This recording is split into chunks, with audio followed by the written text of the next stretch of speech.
mada bartankeedii waa magaaladii Hargeysa. Saad arkaysan quruxda iyo bilicdaasi waa bilic sida u socdo horumarka caasimada ka socda caasimada Hargeysa.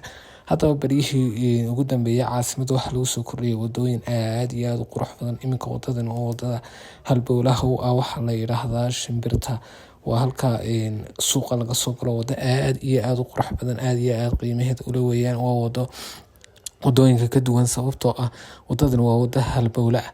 Marka iminka saad arkaysan Hargeysa maaha Hargeysadii hore, waxa ku socotaa horumar. Waxa la tallaabsanaysaa 2025 maayirka ayaa ah isagu maayir aad iyo aad magaaladiisa u jecel oo magaaladiisa bilicdiisa jecel oo isagu juhdi badan geliya. Maaha in wadooyinka dhiso wuxuu sameeyaa dhirtaas la beero. Dhirtan dad baa ka shaqeeya oo lacag ku qaato oo dhirta beera. Markay beeraana lacagtooda qaataan, marka lacagtaas waa lacag iyaga loogu qoro mushaar ahaan oo ay ku dhisayaan dhulkooda. Marka halkani waa subax hore oo aan muuqaal aad iyo aad u diyaarsan oo qiimihiisa leh oo tayadiisa leh ka sameynano caasimada magaalada dhexdeeda. Marka hadda kadib channelka waxaan ku soo gudbin doonaa muuqaal aad iyo aad u qurux badan oo kamid ah horumarka ay caasimadu sameysay. Caasimadu waa caasimad aad iyo aad u shidan sababtoo ah waxay ka soo kabanaysaa burburkii ku dhacay sanadadii la soo dhaafay iyada oo aan daryeel badan helin. Marka laga yimaado wixii ku dhacay dhulka oo ah burburkii dowladii hore, marka iminka dowladda cusub ee Jamhuuriyadda Barakeysan ayaa wadooyinka dhista iyo maayirkeeda ayaa wadooyinka u hagar baxay. Waa wada loo hagar baxay oo aan ahayn mid ayaa lagu keenay. Maaha hadaba wadadan haddii aan idinka sheekeeyo maaha wada ay cidi maal gelisay ama ay cidi mushaar gelisay. Waa wado iskeed loogu dhisay cashuurta dadka deegan magaalada Hargeysa ama maayirku uu farsameeyay cashuurta magaalada. Cashuurta magaaladaasi oo uu maayirku aad iyo aad u farsameeyay, aad iyo aadna uga taxadaray, uguna talagalay inuu dadkiisa ku soo celiyo wixii ay gashadeen ama cashuurtii ay bixiyeen. Maaha lacag maalgelin, waa lacag dadku ay gashadeen dhulkooda. Marka waxa laga baran karaa sida wax loo manage gareeyo. Maayirka Ilaahay ayuu waa ka duwan yahay maayiradii hore. Waa maayir juhdi galiya, juhdi badan buu galiya. Marka juhdigu waa juhdi la geliya caasimada. Caasimaduna waxa weeyaan meesha ay bilicda magaaladu ka socoto. Marka wadada la dhiso hareeraheeduna waa dhismayaan oo dadkii ayaa waxay sameynayaan iyagu maalgashi bay sameynayaan, waxay maal gashanayaan caasimada. Marka ma aha wadadani wada la iska dhisay, waa wada iyadu xitaa dhaqaalihii la geliyay soo celinaysa. Sababtay ku soo celinaysaana waxa weeyaan meesha iminka laga dhisay waxay soo jiidanaysaa ama ay keenaysaa meesha dad fara badan oo iyagu waxay sameyn doonaan inay maal gashadaan agagaarka wadada. oo sababtoo ah waxay dadku inta badan eegaan wax halkaa ka socda, waa halkaa ka socda oo ah shay aad iyo aad u muhiim ah ama shay muhiimadiisa leh oo aan la dhigmin shayada kale ee ka socda magaalada iyo bilicdeeda iyo sida u eegtahay oo ah shayada ugu muhiimsan in dadka iyo bulshadaba laga dhiso. Sababtoo ah dadka iyo bulshadu waxay u baahan yihiin wax fiican oo ay indhahoodu qabtaan. Haddii aanay arag wax fiican oo indhahoodu qabtaan, dadkani maba arkayaan wax u qalmo oo iyaga raali gelinaya hankooda ama himiladooda. Marka qof walba wuxuu leeyahay han iyo himil uu leeyahay. Dadka qaar baa jecel inay bilicda magaaladooda arkaan, dadka qaar baa jecel inay arkaan magaaladooda dhismasa, dadka qaar baa jecel inay arkaan amniga oo aad iyo aad kor u qaadmay. Marka dadka qaar baa waxbay jecel yihiin. Marka waxaan maaha wax adigu iska caadi ah, waa wax aan inaba caadi ahayn oo awood siinaya dadkaasi inay noqdaan dad wadan jacayla. Marka waxay leedahay oo laga baran karaa dad wadan jacayla ama wadankooda jeclaada ama aad iyo aad wadankooda u jeclaada. Sababtoo ah dadku waxay leeyihiin awood ay ku jeclaanayaan dhulkooda markay arkaan in dhulkoodii loo taageerayo ama loo hagar baxayo oo loo sameynayo wax ay ka helaan ama waxay ku faa'iidaan oo aasan sida iminka wadadaas oo kale maayirku dhisay ama sida wadadaas oo kale iminka maayirku ugu hagar baxay una wax seegseega ku sameynin sida maayiradii hore ay sameyn jireen wax seegseega ama ay sameyn jireen waxa aynu u naqaano marmarsiyo ay odhan jireen lacagtani maba gaadhaysa ama maba dhisaso wadada ayaa maanta hawada ka baxay. Waxaasi aanay maanta haddaba hawada usoo gelin mar kale. Waxa rumeeyey riyada dadka ama riyada shacabka. Maayarka caasimadda Cabdikariin Mooge ayaa isagu rumeeyey. Isaga ayaa wuxuu keenay awood buu siiyey dadkiisii wuxuu awood ku siiyey inuu jeclaysiiyo wadankoodii markuu dhisay.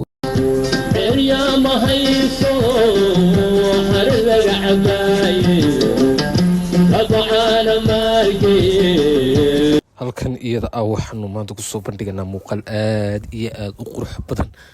muuqaalkan haddaba wuxuu ka turjumayaa caasimadda iyo horumarka ay sameysay caasimaddu sanadkii 2024 ilaa 2025 horumarka caasimadda laga sameeyey.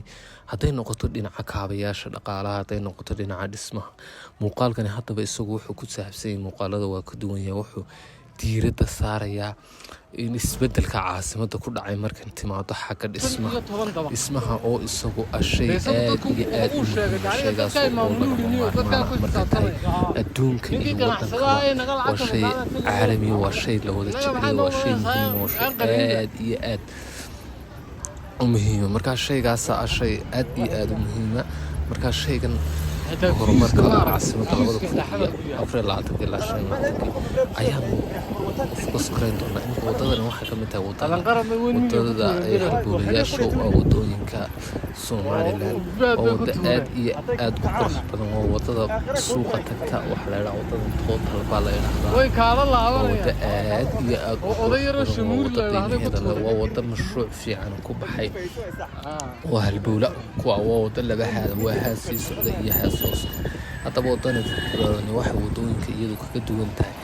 waa wadada isku xidha xaafadaha iyo suuqa oo dhan. wada isku xidha weyn. waa wada labada dhinac dadku ka degan yahay oo xaafada ganacsi ku dhex taala. waa wada halbowla ah. waa wada aad iyo aad dadka ugula. haddaba halkan oo iyadu horumarkaa samaysay in cidda ka dambeysay ama cidda wadanka u naxday ayaynu halkan kusoo qaadi doonaa. maayarka cusub ee caasimaddu haysatay 5 sannadood ugu dambeeyay Cabdikariin Mooge ayaa isagu qof u tura wadanka bilicdiisa oo isagu qaatay go'aan adag oo aanay qaadan jirin raggii ka horeeyay. go'aankaasi isaga ayaa ku dhiiraday oo damcay in uu caasimadda bilicdeeda ka shaqeeyo, caasimadda meel ka soo saaro, una noqon dadkan iyagu inta aan joogno ama maxaan cunaa maxaanu dhuunta marinaa. marka wadada waa dhisay. wadadani waa wadooyinka uu aadka u dhisay oo isagu uu xooga saaray. wadada maaha uun dhismaheeda, wadada dhir baa ku taala, bilicdeeda laga shaqeeyey. xitaa waxaa loo sameeyey calaamadaha waxaa loo sameeyey meesha calaamadaha ay leeyihiin in wadooyinka caalamka sida wadooyinka adduunka ku yaala oo dhan, meel kasta wadooyinka ku yaalaan ee laga cross gareeyay gaariyaashu istaagaan. marka laga cross gareynayo calaamadahaasuu u sameeya. calaamadahaasi oo hagaya inta qofku uu ka tallaabayo wadada inaanu gaarigu kasoo tallaabin, uu gaarigu halkaa ku istaago. adugu waa hab casriyeysan, maaha habkii hore wax loo dhisi jiray. isaga oo anin shaqooyin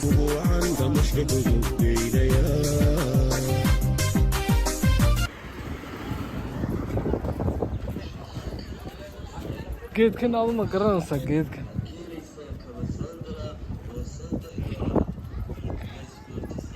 waa kaa wax xabxabtay.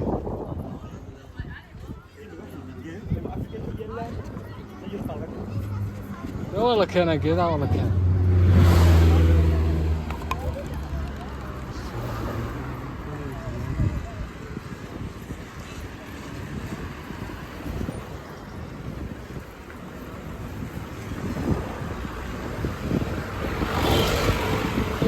are haddaad koornaha la marasa iga daa laakiin dhexda cidna ku iman mayso.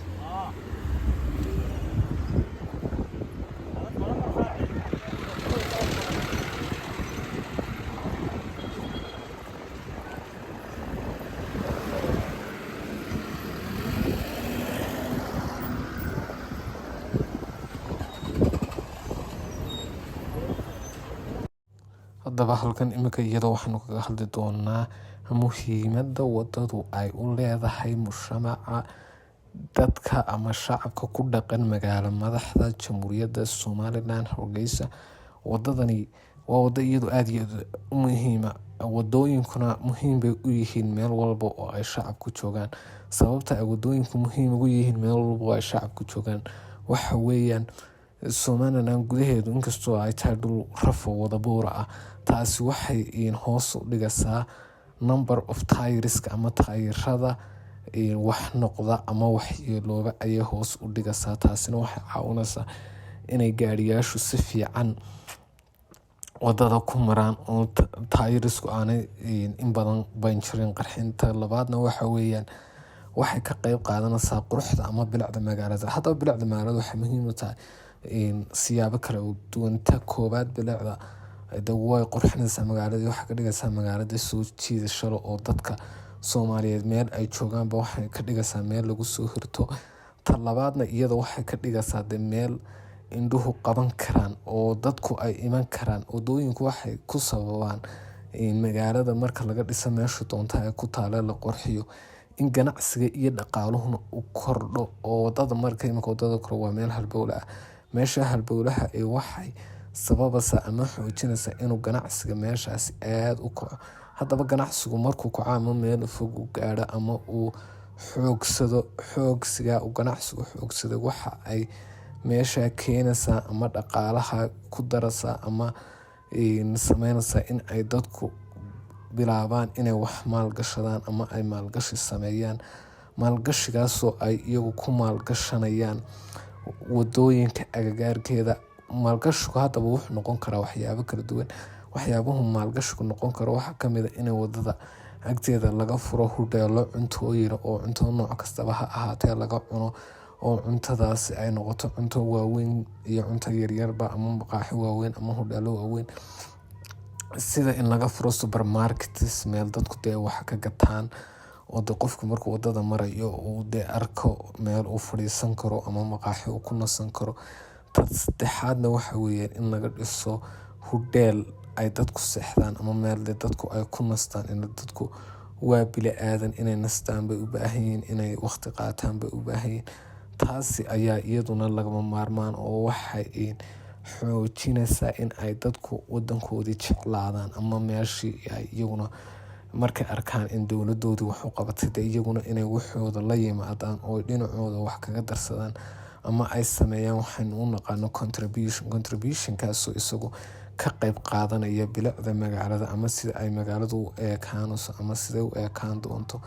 bilicda magaalada ayaa iyadu wax muhiim ah ama aad iyo aad muhiim ugu ah dadka goobtaasi ku nool. Iminka geedahaasoo kale waxay sababayaan inay magaalada qurxiyaan ama inay soo jiitaan roobka oo ay ka dhigaan meesha meel rooban, oo ay ka ilaaliyaan in ay noqoto meeshu meel daraayo oo aan cidiba dan ka lahayn oo daraaygayga iska ahaato oo iska rafaadsan. Marka mar walba geedahani aad bay muhiim ugu yihiin.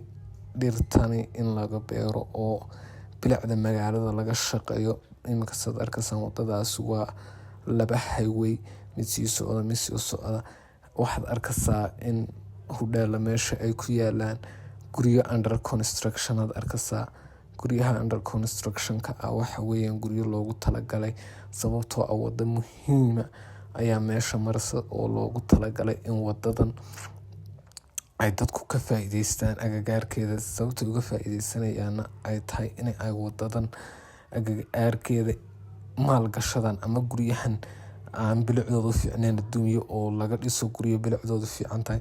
sababtoo ah meesha waxa maraysa wada aad u muhiima. wadadan aadka u muhiimka ah iyadu waxay ka qayb qaadanaysaa in bilicda wadanku ay hagaagto. sababta ay ku hagaagi kartaana ay tahay in laga shaqeeyo wadada.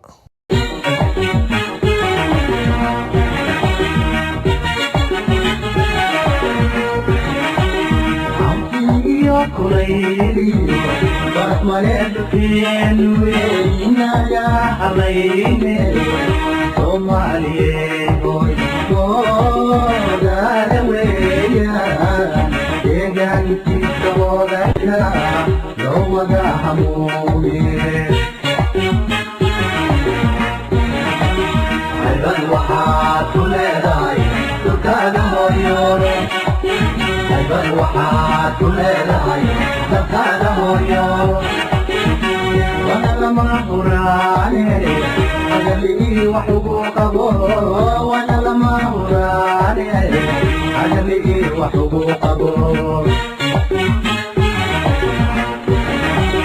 هيبر وحاد كل لهاي دكان هويو وانا لما هراني عجلي وحقوقه وانا لما هراني عجلي وحقوقه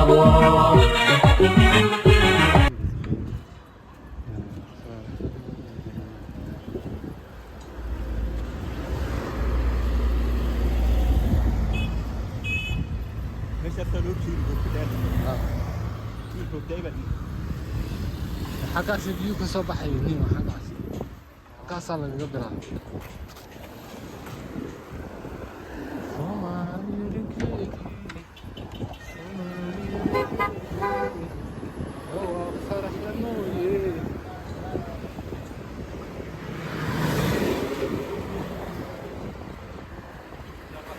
iminka wadankii aan joogi jiray ilaahay baan ku dhaartay مالك سأطلع العجز استمر بسوالة تقولي كذا والله واسكون الرئيس في ساعة الصومالي الصومالي أنت تحت على قطع قدرت تدور السيمورية لو كان قلت والله صدق على لوجش غير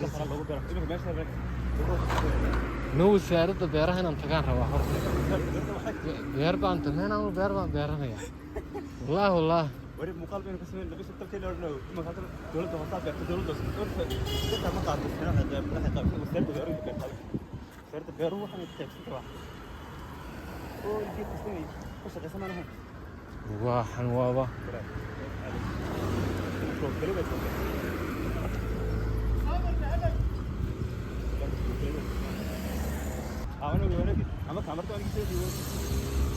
مهربان طوبي يا أيها حولها كيو أنا كل وار ميكروفون وما بهني النهار كده. لما يسمعون بهني وأنا طوبان وأنا محل كده. هذا عصبة تتحدث. إيه الموضوع كعصب السوق أنا. موضوع كعصب السوق. طلعت ولا استحيل عبدي. مو قال يروح يسوق تصحى باق. كيف كان واقع؟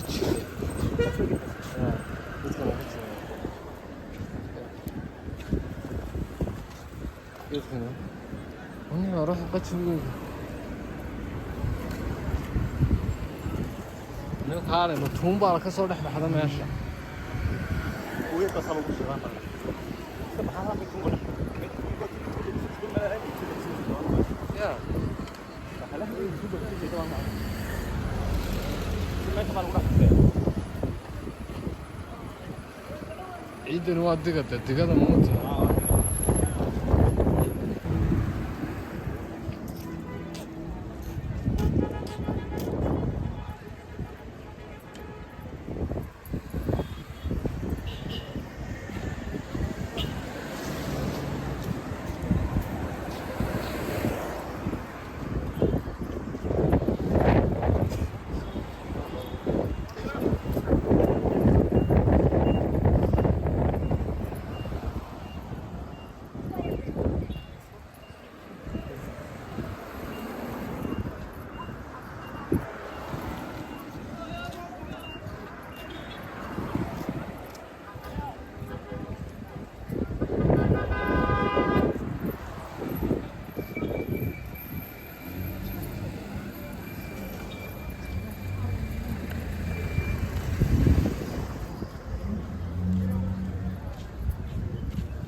صح صح قراليد الشيخ يو بحندولا يحين وبري سمادو حوله برغنا haddaba qaybtan iyadu dhirta ku taalo ayaa ah dhir casriya oo magaalada maalmihii ugu dambeysay lagu sameeyey. Markaa dhirtan casriga ayaa iyada waxaa loogu talagalay in bilicda magaalada lagaga shaqeeyo oo bilicda magaalada lagu qurxiyo, sababtoo ah dhirtan waa dhir aad iyo aad u qurqurux badan oo ka mid ah dhiraha wadamada caalamka ku yaala, ama sida aynu usoo qaadno wadamada horumare ee developed countrieska. Markaa wadadan ayaa iyada lagu beeray, waxaana loogu talagalay in lagu qurxiyo, bilicda lagaga shaqeeyo, ay indhaha u roonaato. Markaa dhirtan ayaa ah dhirta laga keeno wadamada khaliijka ama wadamada carabta. Dhirtan laga keeno wadamada carabta ayaa ah dhirta